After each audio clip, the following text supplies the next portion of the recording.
Hello friends, आप सब लोगों का हमारे YouTube चैनल CS इंस्पायरिंग में आप सभी का दिल से स्वागत है। आज के इस वीडियो में हम लोग बात करेंगे कि मन की स्थिरता के बारे में। मन एक जगह लगाने से काम में पूरा फोकस देंगे तो सफलता अवश्य मिलेगी। तो आइए जानते हैं इस बौद्ध कहानी से। एक बार गौतम बुद्ध के पास एक राजकुमार आता है और कहता है, बुद्ध आप हमेशा सबसे कहते रहते हैं कि ध्यान करो, लेकिन ध्यान करना तो दूर की बात है। मैं तो कुछ समय के लिए आंख बंद करके शांति से बैठ भी नहीं पाता हूँ। मेरा मन इतना अशांत है कि यह हर समय भटकता रहता है। मैं जब भी ध्यान करने बैठता हूँ तो मेरे अंदर विचारों के तूफान बढ़ने लगते हैं, लोगों के बारे में, अपने साथ बीती घटनाओं के बारे में, अपने भविष्य के बारे में, और ऐसे ही ना जाने कितने सारे अजीबोगरीब विचार मेरे मन में लगातार उठने लगते हैं। मैं इन्हें रोकने की बहुत कोशिश करता हूँ, लेकिन जब रोक नहीं पाता तो बेचैन होकर ध्यान से उठ जाता हूँ। बुद्ध आप मेरी इस समस्या का कोई समाधान बताएं। बुद्ध ने कहा, मैं क्या समाधान बता सकता हूँ, सोचो तुम्हारा ही मन है, लेकिन यह तुम्हें कुछ देर तक आंख बंद करके बैठने भी नहीं देता है। कितना आजाद कर रखा है तुमने इसे। राजकुमार ने कहा, बुद्ध मैंने बहुत सोचा, लेकिन मुझे अपनी इस समस्या का कोई समाधान समझ नहीं आया, इसीलिए मैं आपके शरण में आया हूँ। अब आप ही कोई रास्ता दिखाएं। बुद्ध ने कुछ देर तक राजकुमार के चेहरे की तरफ बड़े ध्यान से देखा और फिर कहा, ठीक है, तुम यह 4 आदतें छोड़ दो और फिर तुम्हारा मन लगने लगेगा। राजकुमार पूरे ध्यान लगाकर बुद्ध की बातें सुनने लगा। बुद्ध ने कहा, पहली आदत, दूसरों के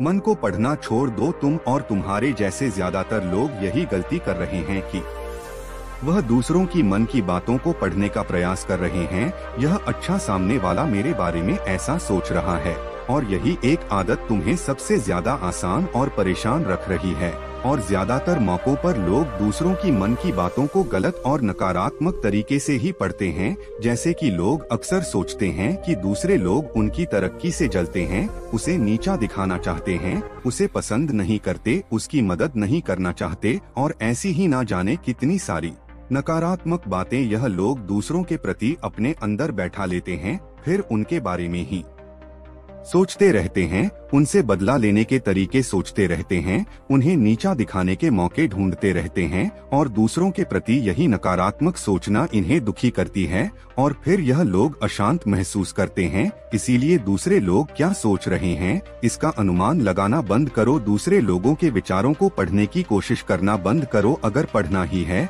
तो खुद के विचारों को पढ़ना शुरू करो कि तुम्हारे अंदर क्या चल रहा है। कहीं तुम नकारात्मक सोच, शिकायत या बुराई करने जैसी आदतों के शिकार तो नहीं हो रहे हो। बुद्ध ने कहा, दूसरी आदत यह सोचना कि यह असफल हो गया तो लोग हंसेंगे। हंसने दो लोगों का, असफलता पर हंसना तो लोगों का धर्म है, क्योंकि अगर तुम सफल हो जाते तो यही तो वह लोग हैं जो तुम्हारी तारीफ करते, तुम्हें सम्मान देते, तुम पर गर्व करते। अगर तुम अपने सफल होने पर दूसरों से तारीफ की उम्मीद करते हो तो अपनी असफलता पर उनके हंसने से तुम्हें दुखी नहीं होना चाहिए। और समस्या ही यही है कि हम इंसान असफलता को बुरा मानते हैं, जबकि असफल होना सफल होने से भी ज्यादा जरूरी है, क्योंकि बिना असफल हुए मेरी सफलता इंसान के अंदर घमंड और दूसरों को खुद से छोटा समझने की भावना पैदा करती है, जबकि असफलता हमें विनम्र रहना, धैर्य रखना और लगातार प्रयास करना सिखाती है।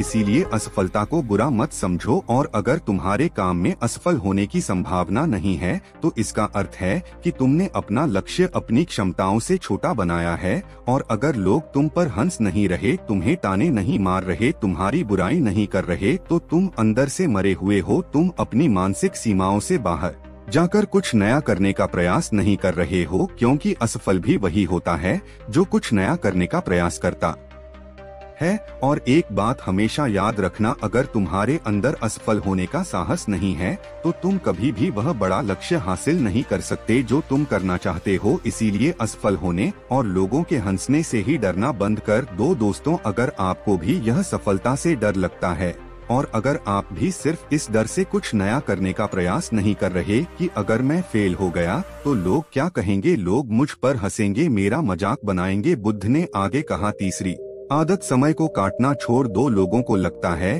कि वह समय को काट रहे हैं, लेकिन असल में समय हर पल उन्हें काट रहा है। लोगों के द्वारा समय को व्यर्थ के कामों में बर्बाद करने का केवल एक ही कारण है, और वह यह है कि उन्हें लगता है कि उनके पास बहुत समय है, जबकि सच्चाई यह नहीं है, क्योंकि उनसे पहले वाले लोगों को भी यही लगता था कि उनके पास बहुत समय है, लेकिन उन्हें पता नहीं चल पाया कि कब समय बीत गया और उनका बुलावा आ गया, और जब तक उन्हें अपनी गलती का एहसास हुआ तब तक समय उनके हाथ से निकल चुका था। बस पश्चाताप रह गया था कि सारा जीवन व्यर्थ के कामों में बर्बाद कर दिया, और फिर वह चले गए इस दुनिया से बिना खुद को जाने, बिना इस जीवन की सच्चाई को समझे। इसीलिए जब तक यह जीवन है, इसे सार्थक कामों में लगाओ, खुद को जानने में, दूसरों की मदद करने में, लोगों को सही रास्ता दिखाने में, मानवता के कल्याण में। और दूसरी बात, समय को बर्बाद करने से आज तक किसी को खुशी नहीं मिली है। हालांकि समय काटने से तुम्हें थोड़ी खुशी तो महसूस हो सकती है,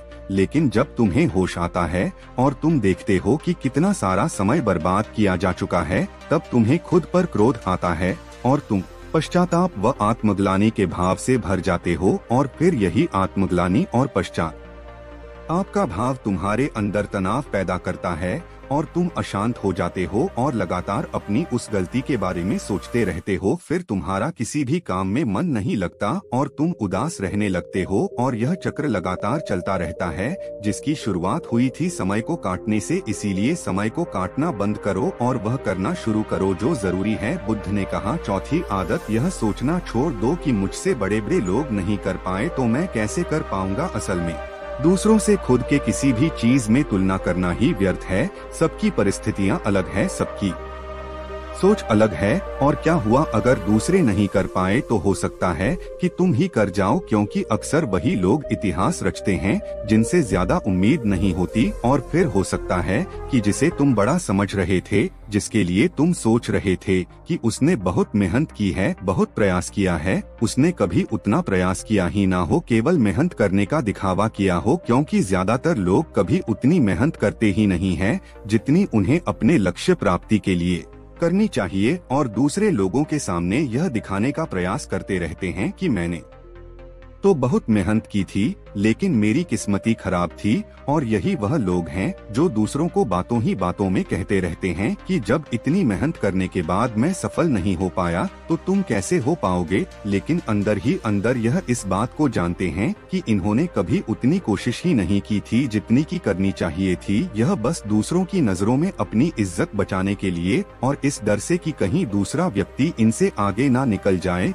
यह अपने अधूरे प्रयासों की शेख ही बढ़ते रह और दूसरों को डराते रहते हैं कि जब मैं नहीं कर पाया तो तुम कैसे कर पाओगे। इसीलिए किसी दूसरे सफल व्यक्ति को देखकर यह सोचना छोड़ दो कि तुम यह असफल हो जाओगे। तुम बस अपना सर्वश्रेष्ठ प्रयास करो और बाकी सब समय पर छोड़ दो। बुद्ध ने आगे कहा, अगर तुमने यह 4 आदतें छोड़ दी तो तुम्हारा मन एकदम शांत हो जाएगा और फिर तुम जहाँ चाहो वहाँ अपना मन लगा सकते हो। इतना कहकर बुद्ध मौन हो गए और राजकुमार को भी अब समझ आ चुका था कि उसे क्या करना है। उसने मन ही मन उन 4 आदतों को छोड़ने का निश्चय किया और बुद्ध का धन्यवाद कर वहाँ से चला गया। तो दोस्तों, इस विषय पर एक और गौतम बुद्ध की बुद्धिमानी की अद्भुत कहानी की शुरुआत करते हैं। एक जवान लड़का इस बात से परेशान था कि वह एक प्रभावी इंसान नहीं है। वह बहुत कोशिश करने के बाद भी अपनी बातों, अपने काम और हाव भाव से लोगों को प्रभावित नहीं कर पा रहा था। उसकी बहुत इच्छा थी कि वह एक ऐसा इंसान बने जिसे सब पसंद करें, जिसकी सब बात माने, जिसके साथ सब काम करना चाहे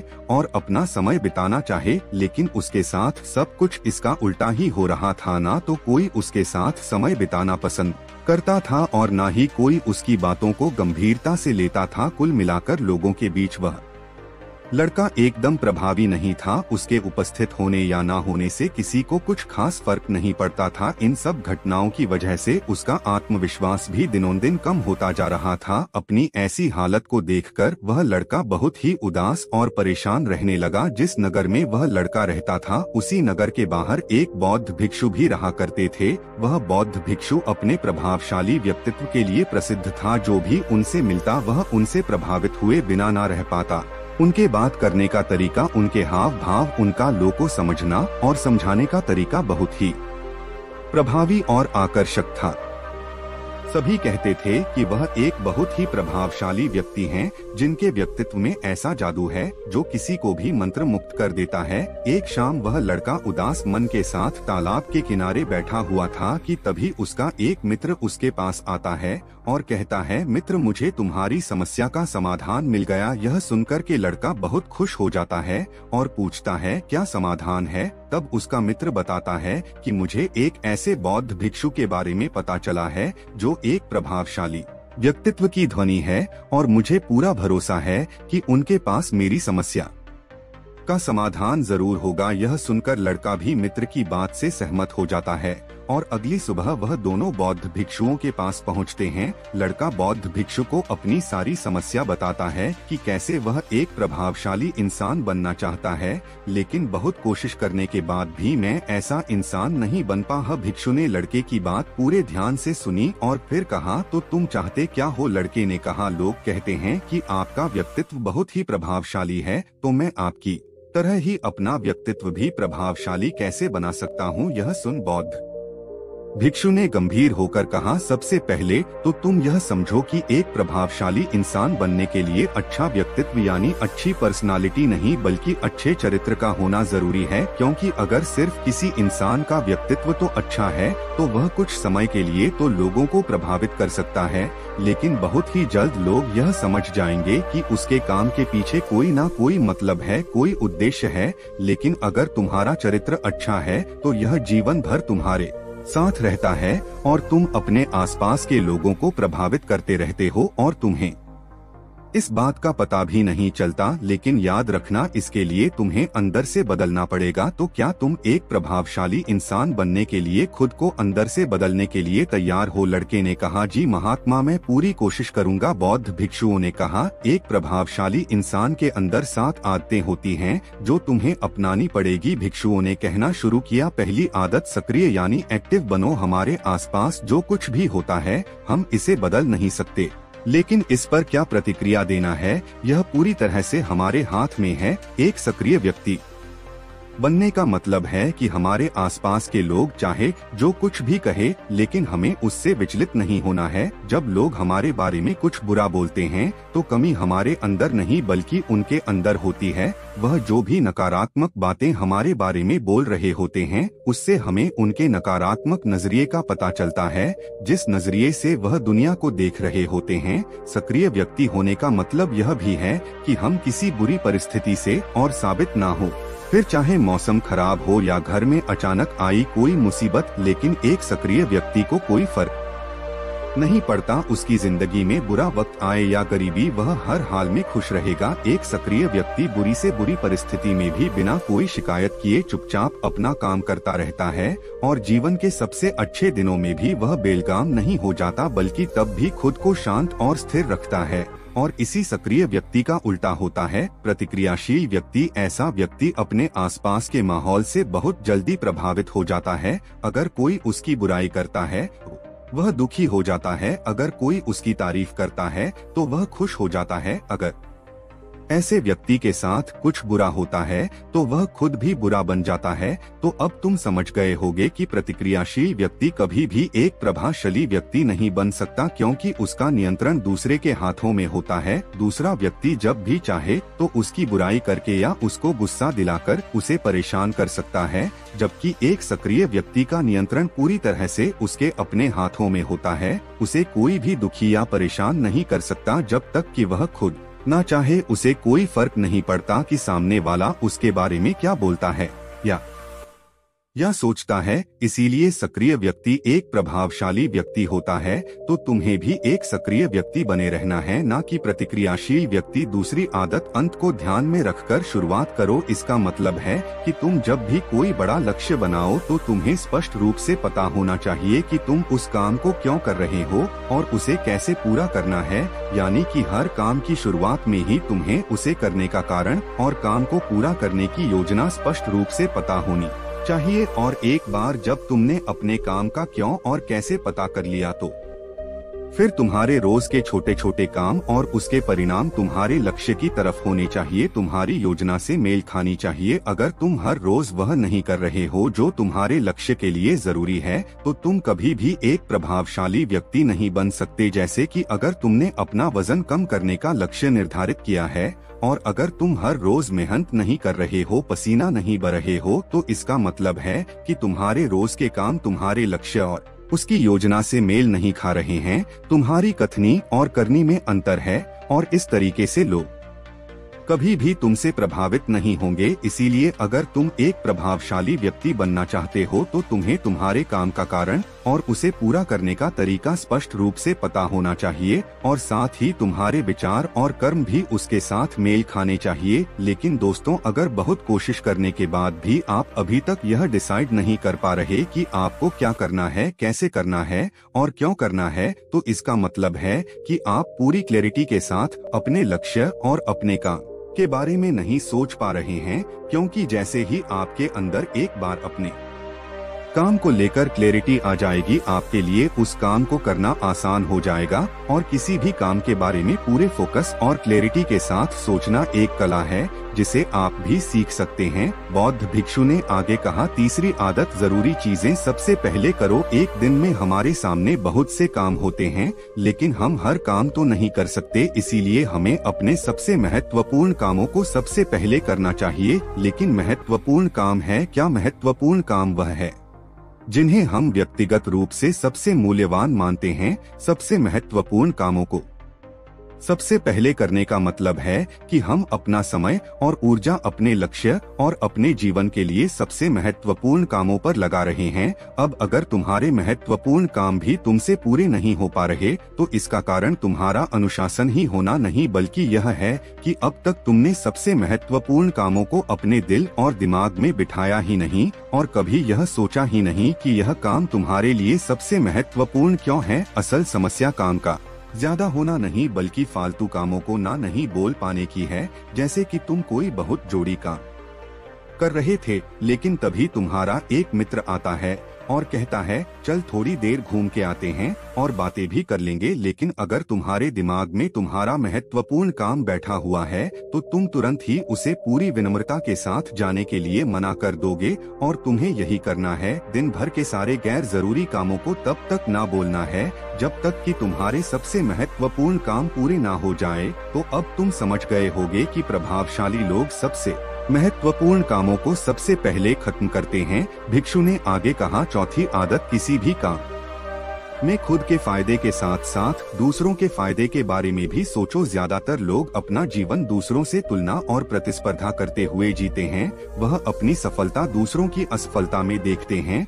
यानी अगर मैं जीता तो तुम हारे और मैं हारा तो तुम जीते, और इस तरह से जीवन हार जीत का खेल बनकर रह जाता है। लेकिन जो प्रभावशाली लोग होते हैं, वह प्रतिस्पर्धा में नहीं बल्कि आपसी सहयोग में विश्वास रखते हैं। उनका मानना होता है कि इस दुनिया में सभी के लिए सब कुछ पर्याप्त मात्रा में है और सबको उसका हिस्सा मिलना चाहिए, और न केवल चीजों के लिए बल्कि आपसे रिश्तों में भी वह नियम लागू करते हैं। जैसे कि जब भी उनका किसी के साथ कोई मतभेद होता है, तो वह बात को मन में रखने की बजाय उस इंसान के साथ खुलकर उस बारे में बात करते हैं और कोई का ऐसा रास्ता निकालते हैं जो दोनों के लिए फायदेमंद हो, जिसमें दोनों की जीत होना कि सामने वाला थका हुआ महसूस करें। और ऐसा करके वह आपसी मनमुटाव तो खत्म करते ही हैं, साथ ही रिश्तों को पहले से भी ज्यादा मजबूत बना लेते हैं। तो अब तुम समझ गए होंगे कि प्रभावशाली बनने के लिए तुम्हें खुद के अलावा सामने वाले के फायदे के बारे में भी सोचना होता है।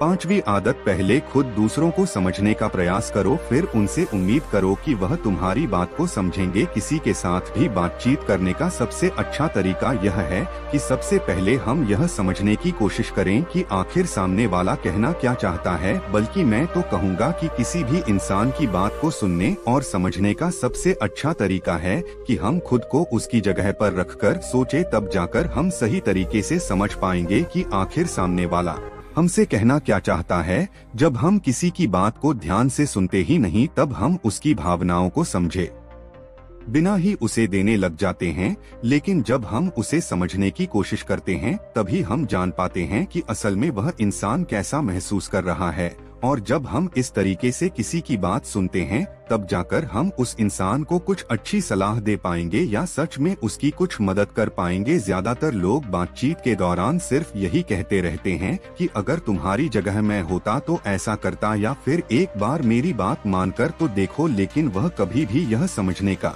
प्रयास नहीं करते कि सामने वाला महसूस क्या कर रहा है। और इसका परिणाम यह होता है कि सामने वाला उन पर कभी भरोसा नहीं करता और फिर ना ही कभी अपनी समस्याएं उनके पास लेकर आता है। इसलिए अगर तुम सच में किसी की मदद करना चाहते हो तो सबसे पहले उन्हें समझने का प्रयास करो। ऐसा करके तुम उनका विश्वास जीत पाओगे और उन्हें इस बात का भरोसा हो जाएगा कि तुम्हारे काम के पीछे किसी भी प्रकार का कोई लाभ या उद्देश्य नहीं है, तुम तो बस उनकी मदद करना चाहते हो। और फिर इस तरीके से वह भी तुम्हें समझना शुरू कर देंगे। और यही है बहुत सारे इंसान जोड़ने का 5वां नियम। भिक्षु ने कहा। 6ठा नियम, प्रभावशाली लोग आपसी तालमेल और सहयोग के साथ काम करते हैं। वह लोग जो दूसरों को प्रभावित करते हैं इस बात को अच्छे से समझते हैं कि दो दिमाग हमेशा ही एक दिमाग से बेहतर होते हैं, इसीलिए वह एक दूसरे का सहयोग करके किसी भी समस्या का समाधान निकालने की कोशिश करते हैं। लेकिन इंसानी स्वभाव के कारण आपसी तालमेल बिठाना इतना आसान नहीं होता, क्योंकि सबके अनुभव और दुनिया को देखने का दृष्टिकोण अलग अलग होता है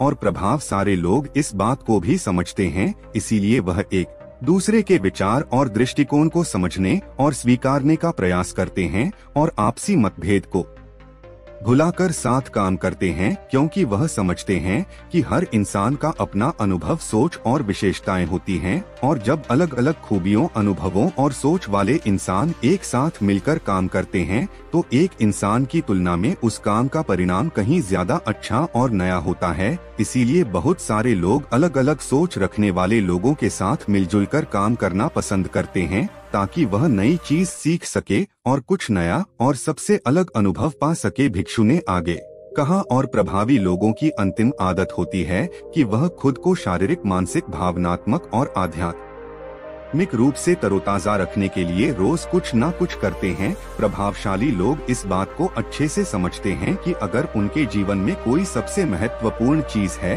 तो वह है उनका शरीर और उनका दिमाग, और वह इसे मजबूत और तरोताजा रखने के लिए रोज कुछ नया सीखते और करते हैं। अपने शरीर को मजबूत और स्वस्थ रखने के लिए वह हर रोज कोई न कोई शारीरिक गतिविधि करते हैं, जैसे कसरत या योग अभ्यास। अपने दिमाग को नई जानकारी से भरने के लिए वह रोज कुछ न कुछ नया सीखते या पढ़ते रहते हैं। इसके लिए वह किताबें पढ़ते हैं, नए लोगों से बात करते हैं या फिर नई नई जगहों पर घूमने जाते हैं। प्रभावशाली लोग प्रभावी भी इसीलिए होते हैं क्योंकि वह जीवन भर कुछ ना कुछ सीखते ही रहते हैं, खुद को नई जानकारी देते ही रहते हैं। भावनात्मक रूप से खुद को तरोताजा रखने के लिए यह लोग ध्यान या एकांत का सहारा लेते हैं। कई बार खुद के अंदर नयापन लाने के लिए यह लोग खुद को कुछ दिनों के लिए बाहरी दुनिया से काट लेते हैं। इसके अलावा यह लोग आध्यात्मिक रूप से भी सक्रिय होते हैं। इसके लिए यह लोग जिस भी भगवान में आस्था रखते हैं उसकी पूजा पाठ और आराधना इत्यादि करते हैं। साधारण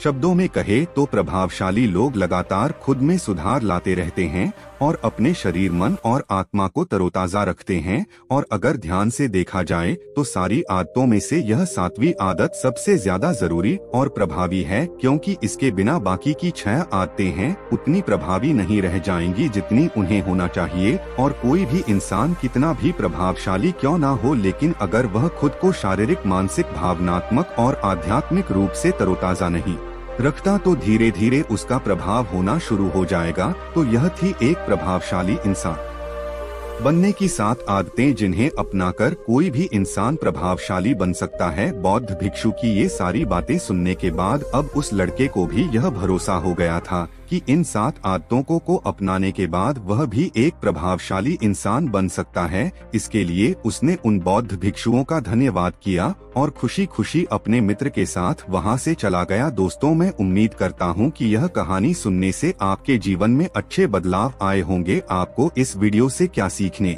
मिला यह कमेंट करके जरूर बताइए और परिवार, दोस्तों या आपके करीबी इंसान के साथ यह कहानी शेयर करके उन्हें भी इस ज्ञान से परिचित करवाएं। बाकी अगर आपको यह वीडियो दिल से अच्छी लगी हो तभी इस वीडियो को लाइक कर देना, और आपने अब तक इस चैनल को सब्सक्राइब ना किया हो तो चैनल को सब्सक्राइब भी जरूर कर देना। आपका हर दिन शुभ हो और खुशियों से आपका जीवन भरा रहे। धन्यवाद। नमो बुद्धाय।